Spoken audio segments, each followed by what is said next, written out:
Welcome to That Gentleman Sports. I'm your host, Javi Jr., and I'm excited because this week we're doing predictions. Our first round of real predictions, where we did our research, not just throwing one together like last time. But we're going to get right into it, guys, because this week is an insane week. We weren't able to get to the Thursday night game. We weren't able to record in time, but a crazy matchup between the Ravens and the Bengals. I mean, Joe Burrow just didn't have enough at the end. The refs missed some crazy calls. The refs have been really, not hitting. I was going to say hit or miss, but they just haven't been hitting. Two missed penalties on the final play of the game, the most important play of the game. Yep. A blatant pass or a blatant holding, defensive holding, and then also the face mask incident with the defensive lineman on Joe Burrow's face mask. And we just had the one with the Sam Darnold in the end zone with the face mask. I mean, come on now. Right in front of the ref. Yeah, but anyway, let's move on. Let's leave that behind. Let's get on to this week. Hope they do a better job. At the end of the day, they do a real hard job, but our job is hard too, and it's here to criticize them. I'm just kidding. All right, so first of all, we got the Germany game at 8:30. Everybody gets to wake up to some football. I know some people don't like the early game. I love it. You get to wake up to some football, and it's the best way to wake up, in my opinion. Cook yourself up some breakfast, get some football. But at the end of the day, what are we doing for Germany? I mean, we're trying to spread awareness for the game, and we have the worst matchup possible. I mean, two of the worst teams with the Giants taking on the Panthers. I mean, Bryce Young is not playing well, though the Panthers have managed to win a couple games. And no, I just think it's a horrible strategy for spreading the game. I think it's a high risk, low reward. If you're thinking about the planning of last year offseason, going in and saying, let's try, maybe the Giants and the Panthers will be a good game for the German crowd, instead of actually going with, we know what are good teams, the Ravens versus Chiefs. Take that over to Germany. That's going to work every time, not the Giants, Panthers. I got you. Yeah, I mean, and it's just not a good way to spread the game. You want people to watch that game, get hooked, and that's with great performances. And when you don't have great players on the field, it's hard to have great performances. But getting to one of those great players, you have Danny Jones. I mean, Danny Jones, it feels like whenever he gets away from the New York fans, he plays well. So I actually predict for him to have a pretty great game against a bad team in the Carolina Panthers. So, if he has a decent game, they should be able to pull this win out, especially their defense isn't too bad. So I'm going to go ahead and take the Giants in this game. You can mark the black marker right there to the Giants also. I definitely have the Giants. I think after Danny Jones threw that first touchdown at home, he's got that curse off his back now. We might see something really good. Yeah. And then we want to throw up a prop bet for each game, one that we think is going to hit our lock of the game. And our lock of the game for this one is that Bryce Young's going to throw an interception. So hit that over on there. All right, next one we got the Falcons at the Saints. Big rivalry right there, matchup. Now, one team that started off hot and is completely tumbling down, and another team in the Falcons that started off not so great and is one of the hottest teams right now, totally in control of the NFC South, correct? And they're ready to get it going. Now, the Saints did fire their coach, and they're at home, and we know how that works out. I mean, I think people that have teams that have fired their coach since 2020 midseason are now 9-2, and they still have weapons. I mean, Alvin Kamara can make plays. Taysom Hill is one of my favorite players in the NFL, and it's because he's a football player. He can make plays at any time in the game, so they still have a chance in this game. And this is actually my dark horse pick of the week. I'm going to take the Saints in this one, coming off firing their coach. Derek Carr, there's some rumors about chemistry and stuff like that, but I think they'll be able to overcome with a fresh mindset with a new coach, and I'm taking the Saints. I'm gonna have to first pick of the day. I'm gonna disagree with you. I'm going with the Falcons, even though that the teams are 9-2 since 2020 with mid-season coaching changes. I think that Kirko Chains is just playing electric right now. Agreed. And the Saints if you look at the eye test, their eye test is really bad. I don't think bringing in the special teams coordinator to be the interim head coach, it's not like it's your defensive coordinator or your offensive coordinator. I don't think it's going to put enough pizzazz into the team to get them to beat Kirko Chains. Yeah, I mean, the guy's playing insane. That's why it's a dark horse, right? Because they're playing well. But I think, it's a rivalry game any given Sunday. This, especially that division that's so competitive, they really don't like each other. Let's see what happens. Our pick of the week for that game is going to be, you heard me mention Taysom Hill. We love him over here, and we think he's going to score this week, with there being questions about Derek Carr and everything like that, he's going to get in the end zone, give him a spark on offense. Whether they lose or not, that's fine, but he's going to be a big focal point, I think. So go ahead and smash the over on Taysom Hill over 0.5 rushing or receiving touchdowns.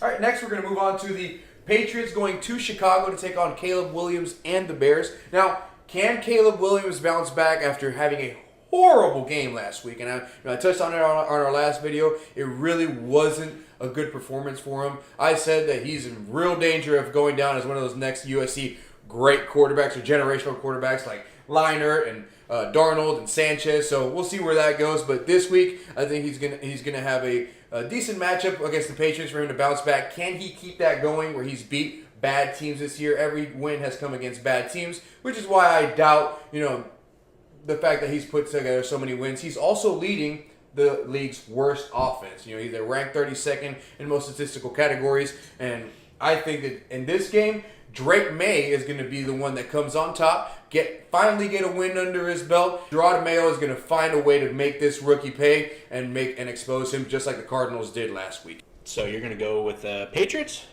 Yeah. Okay, awesome. So I'll have to disagree with I you. don't think it's that much of a crazy thing to say. I think there's two factors. One, if you're looking at stats-wise, they're pretty evenly bad across the board. The only difference is the Bears have a pretty good defense. And I think that Patriots just really want that number one overall pick right now. Right. So they can't officially lose on purpose. But after watching last week and watching them lose in the overtime, they brought it back. Drake May shows he has some highlight potential. And what Boston Connor say? Tank for Travis? Tank for Travis. Oh yeah, I believe that absolutely. I don't know, dude. Man, I don't know about Travis. He's a great player, man, but he's not gonna be able to play both ways in the NFL. But absolutely not. That's another conversation. That's another conversation. Absolutely not. I think he's a great wide receiver, though. All right, so you got the Bears. Bears. All right, man. Let's see. You know how I just feel about Caleb Williams, man. What? Our one pick. We will have to have the other side of the Drake May. He makes electric plays. Right. But also, he gives up really dumb plays. So I think our pick this week will be for the Patriots. Chicago, okay. Drake May over on the 0.5 interceptions. We're going to go with another interception. As for a rookie, not a rookie, but Bryce Young was a sophomore, but rookie quarterback and Drake May. We're going to go with over half an interception in this game because, he showed it last week. He can make great plays, but he can also be extremely sporadic with the balls. Let's get on to the next one, which is the Bills going to Indianapolis to take on the Colts. Now, a lot of people talked about Joe Flacco last week not playing well, but that's a great defense to play against. He did have a PFF grade of 51.7 in Week 9 against the Vikings, and I think he's going to come out back and bounce back in this game, have a good one. Josh Allen only has 2 INTs this year. One off a batted ball. He's playing amazing football right now. He beat my Dolphins last week in spectacular fashion, and I think he's going to keep it going this week. I think the Bills are going to win this game. I think Joe Flacco is going to have a good game, but the Bills are playing insane defense, insane football. I saw it firsthand last week, and unfortunately the Colts are going to have to see it. But good news for your Texans, right? They get probably going to get another loss on the record. Yeah, that's not a good thing. I will say that interesting fact with the Josh Allen, the only 2 interceptions, that's out of his norm because he is a very good football player, but just like Drake May, very sporadic, throws a lot of interceptions, but he is the hero of the Bills. Looks like he's matured. Yes. You're taking the Bills? I will be taking the Bills also. Okay, awesome. Alrighty, and then our pick of the week for this one was that we were going to have, we got Joe Flacco going crazy on it, so we're going to go with Joe Flacco going for over 22.5 completions on underdog, so smash the over on that. I think that's for sure to hit. They're going to be playing from behind most likely. Exactly. He's going to have to throw the ball, and they're probably going to do a lot of dink and dunk. So on to the next game, which is going to be the Vikings at the Jaguars in Jacksonville. Now, I believe that Trevor Lawrence is going to be out of this game, which is going to be a huge blow for them. Yes, with a shoulder injury. Right, but is Doug Peterson the problem, or is Trevor Lawrence the problem? Let's see. We're about to find out this week. Got Mac Jones stepping in. If he can succeed, anybody can succeed, right? No, I'm just kidding. But, yeah. So how will the Vikings follow up that dominant performance that we just talked about against the Colts? The Colts are not a bad offense by any means. The Vikings are just that good of a defense. Brian Flores has them playing really, really well, and they're fighting right now to keep up with the Lions, so I think they're going to have that drive in them. And for those reasons, I'm going to take, obviously, the Vikings in this game. And I will say with the Vikings defense, they are very blitz happy. They are very aggressive with their blitzes, their third down and shorts, their first down and 10s. Very aggressive with their blitzing. If you look at their NFL.com, their record, their stats-wise, they're 12th defense in the league. But if you actually watch them play, they get pressures on the quarterback, and they get lots of tackles for losses. Yeah. So you're taking the Vikings as well, right? Yes, I am. All right, and our underdog prop bet of the week is going to be... Our pick of the week for this game is going to be Aaron Jones to score a rushing or receiving touchdown. I mean, he's going to get in the end zone. It's going to be a dominant win for the Vikings. They're going to score a lot of points and trust for their starting running back to get in there. All right, next we have another rivalry and a divisional matchup. We have the Broncos and Bo Nix going to Patrick Mahomes to take out the undefeated Chiefs. And now, oh man, I need the Chiefs to lose this game so bad. The 1972 Dolphins are sweating right now. Oh man, yeah. But anyway, when that happens, we're definitely going to pop some champagne over here. But in the meantime, can Bo overcome that dominant performance from the Ravens last week? They really, really got a hand to him. It was 41-10 to end that game. The Broncos defense got completely worked by the number one offense in the league, which, you can't fault them for, but they need to come back and have a strong game to prove that they're still a good defense and go from there. So on the other side, can the Chiefs stay undefeated? Keep on riding. Mahomes had his best game of the year last week, and that's in big part to the new signing DeAndre Hopkins. So know that that's going to keep them going, and let's see how that works out. I really don't want to take the Chiefs here, but I feel like I have to take the Broncos. If the Broncos win and I didn't pick them, I'm going to feel horrible. That is a very wild pick there. I'm definitely going to be going with the sports books here and going with Kansas City Chiefs. Broncos, I don't know if most of y'all remember, last year they broke that streak of losing so many games at Chiefs in a row, and they finally won last year in Kansas City. I don't think that they're going to be able to match that again. As a Texans fan, I will say that I'm very happy to see DeAndre Hopkins go over to a team for a Super Bowl. I want him to get a ring. I'm also very glad for him to get out of Tennessee. Get him away from Tennessee Titans. Yeah. Top of the week for this one is going to be on the kicking side. I think Harrison Butker, the Chiefs are going to move the ball, but they're going to probably struggle getting into the end zone against this defense. And I have him over 1.5 field goals made, so make sure you smash the over on that one. All right, our next game of the week is the Niners at the Buccaneers taking on Baker Mayfield. Brock Purdy, he's down a few weapons, and he's going in there against a very good offense in the Buccaneers, but on the other hand, a very bad defense. Ranked 29th in the league right now, and they got Christian McCaffrey coming back. I want to pick the Buccaneers, but I have to pick the 49ers. Baker Mayfield's number one in passing yards and number 2 in pass TDs, but he's missing his weapons. And that subpar D is really costing them. They allowed the Falcons to leapfrog them into the lead in the division, and it just seems like they're sliding right now because they're down too many. So I'm going to go ahead and take the 49ers for that reason. And the bigger reason being that Christian McCaffrey's coming back. That offense should be right back to what we expect from them. I'm going to have to agree with you on this one. Also, CMC is a big cog in the 49ers offensive machine with Kyle Shanahan. Him getting back will completely change the way that their offense works. Not saying that the 49ers running back, what's his name, that's playing right now, he is doing amazing. Exactly. He's doing amazing right now. But CMC is just a whole different... He's in a league of Saquon Barkley, not Jordan Mason. Man, you know how I feel about that. I think he's better than Saquon. But anyway, when he's healthy. I completely agree. You have the same questions about Saquon. Exactly. It's all about health issues. Yeah. Running backs. Speaking of which, they're going to have to focus on Christian McCaffrey, and that's why we are picking Jawan Jennings to have over 3.5 catches. I feel like that's really low for a guy that's been bumped up in their rotation because of the injuries. He's back after missing 2 weeks. He was really contributing before he got hurt, so expect him to make a big impact. Go ahead and take him on the over on the receptions, in my opinion.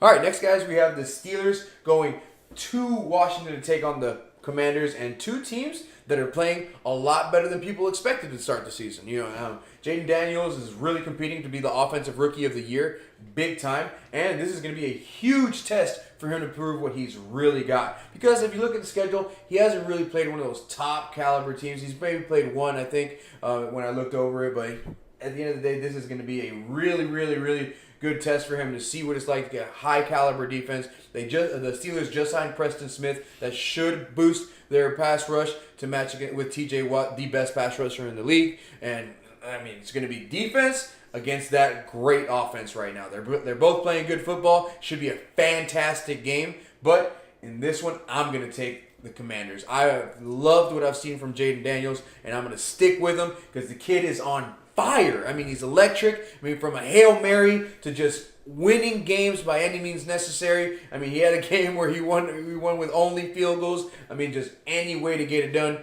he's getting it done.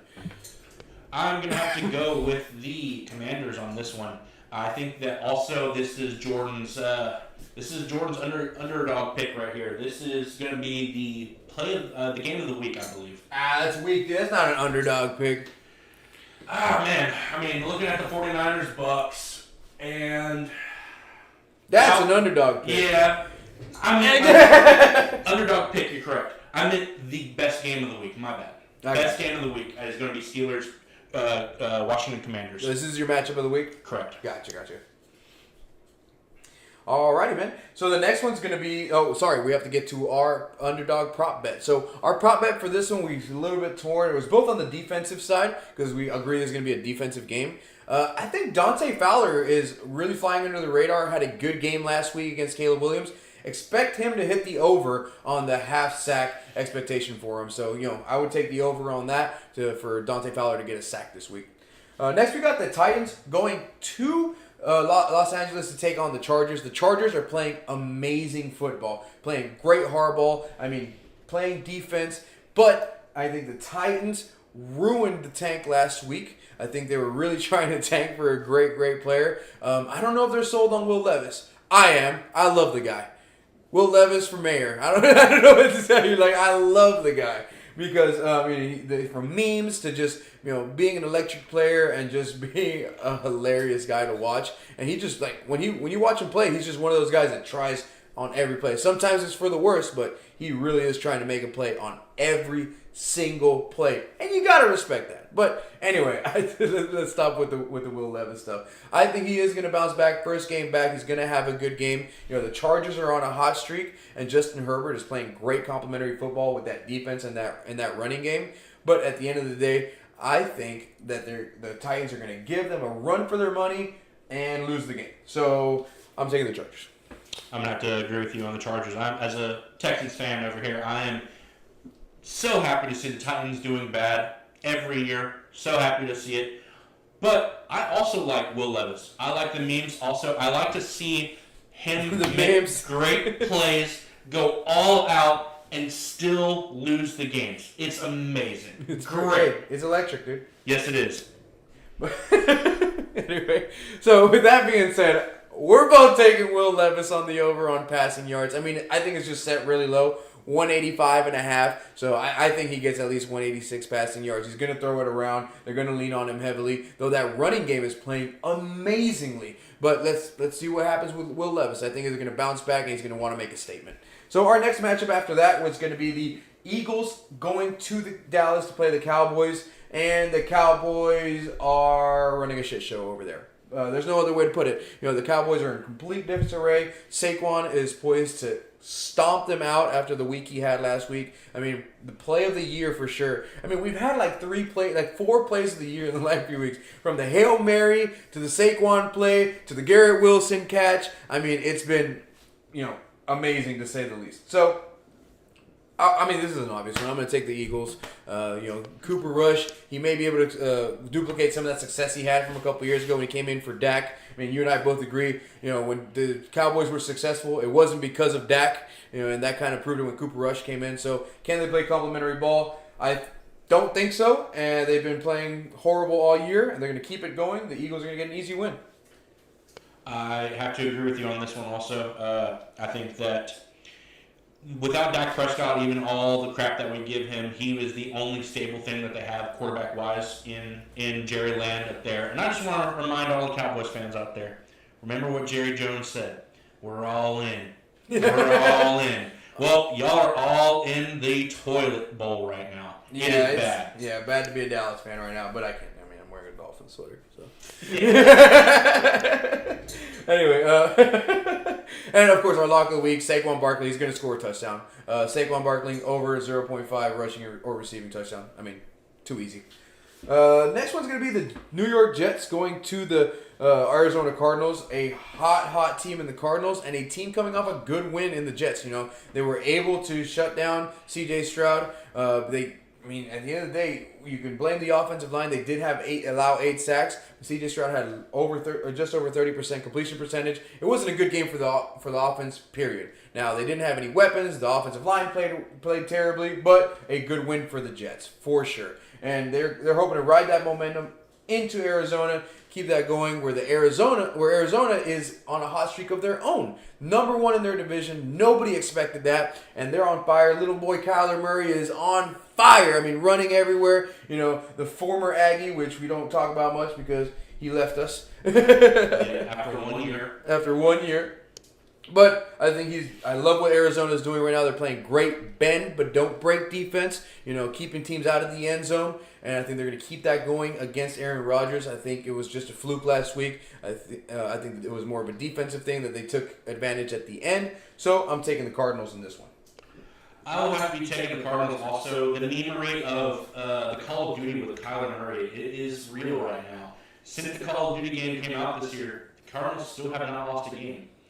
We talk about it back whenever there was the whole contract negotiations where he had to study and everyone was making fun of it online of, is it because the Call of Duty came out, they have to write it in personally about Call of Duty, not to be able to play it while practicing for the game. You'll have plenty of time in the off season. We got one of the longest off seasons in sports. Yep. But our pick. Oh yeah, we got our underdog prop bet of the week is going to be James Conner getting in the end zone. I mean, he's a starting running back of a team that's going to pound the ball. I mean, Kyler Murray's going to throw when he has to, but James Conner is going to get in the end zone. There's multiple weeks where he just runs super hard, and you gotta love it. I mean, he's one of those last running backs left that wants contact, wants to go down the middle, and wants to carry dudes for first downs instead of running free for first downs. All right, let's get on to the next one. That's going to be the Lions going to Houston. Sunday Night Football. Yeah. For all the world to see.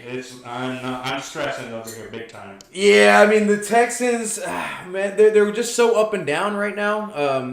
I do believe in C.J. Stroud. I do believe in D'Amico Ryans and this team. But right now, coming off that loss last week to an inferior team in the Jets, I think they have to bounce back.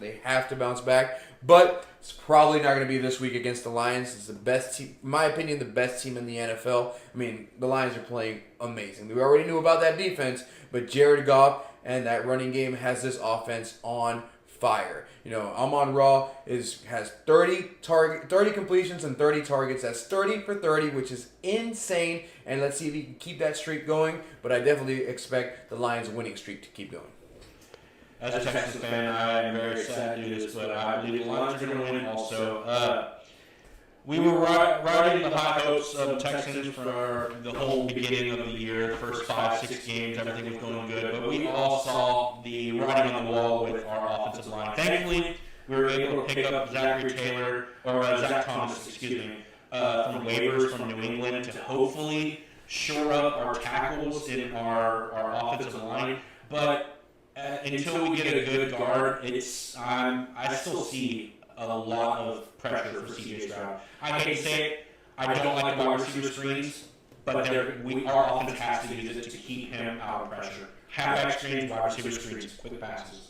Yeah, that you got to get to a solid start running the ball for sure. Joe Mixon needs. Joe Mixon is killing it right now. We're just too quick to get off of his shoulders and put it onto CJ's shoulders. Give Joe Mixon a game to get back into it. Alrighty, man. All right, our prop bet of the week for I think this is probably one of the more secure ones with how much they're targeting Amon-Ra. Expect for him to hit his over. It is a little high at 6.5 catches, but I would definitely hit the over on those receptions. I think he's going to go for at least 7 catches. They're going to target him all day long. And they're going to try to exploit this defense that got kind of exploited by that Jets offense last week. So they're going to try to do the same thing the Jets did last week. Monday Night Football. Yeah, this is my matchup of the week, as y'all have probably guessed.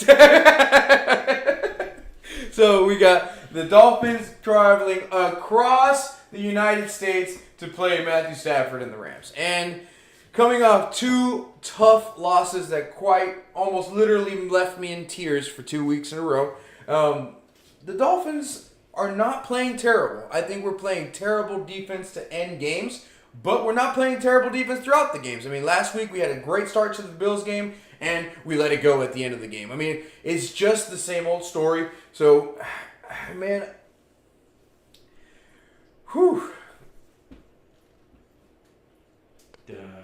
I really think this is going to be a game that comes down to 2 things. It's still the offensive prodigy bowl with Sean McVay taking on Mike McDaniel. These are 2 guys known for their ingenious offenses. So, can Mike McVay's defense stop all the motion from this Dolphins offense? You have a resurgent defense against a resurgent offense with Tua leading this Dolphins back, leading the league in almost all statistical categories since he's came back.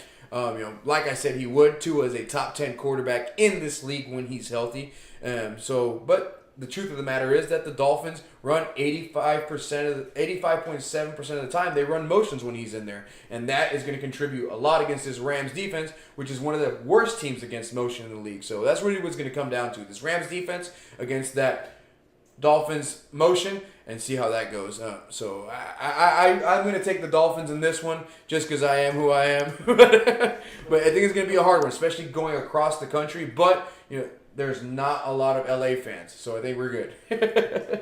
I'm going to have to agree with you on this one, actually. I think that this is an absolute must-win game for Tua and the Dolphins. If they lose this game, you can pretty much kiss the playoffs goodbye for the Dolphins. Yeah, we have a one-game margin of error if we really just go on to get in there. We got to win 10 games. Exactly. It is a miracle. This is an absolute must-win game, and after Tua came back from his injury, his concussion, he's actually playing really, really well. I think that like I said he would. Yes, exactly. And I was agreeing with you. I thought that he was going to come back and do pretty good because he knows that offense very well. But as you were saying, their offense, their motion offense is going to go great against the Rams' terrible motion defense, and I think it's going to be a pretty good game. Pretty good game, huh? Pretty good game for the Dolphins, at least. I don't know about the Rams. The 5 fans that the Rams have, it might be sad for them. Dude, if we lose this game, I'm going to lose my mind, bro. You're also telling that to a Texans fan right now that, yes, we are in Shit Mountain. We are leaders of Shit Mountain in the AFC South, but I know that it's going to be one of those years again where we make the playoffs and immediately lose the wild card game or the divisional game. First round exit. I need a win. But yes, we got our last prop bet of the week. All right, so I mean the lock is the Dolphins are not great at stopping the run right now. So I'm taking Kyrie Williams to get in the end zone. He's been getting in the end zone almost every game this year. So expect that to keep on going, especially against this Dolphins rushing defense. But Dolphins, we need to win this game. I don't know what we need to do, but it needs to get it together. Because I'm going to lose my freaking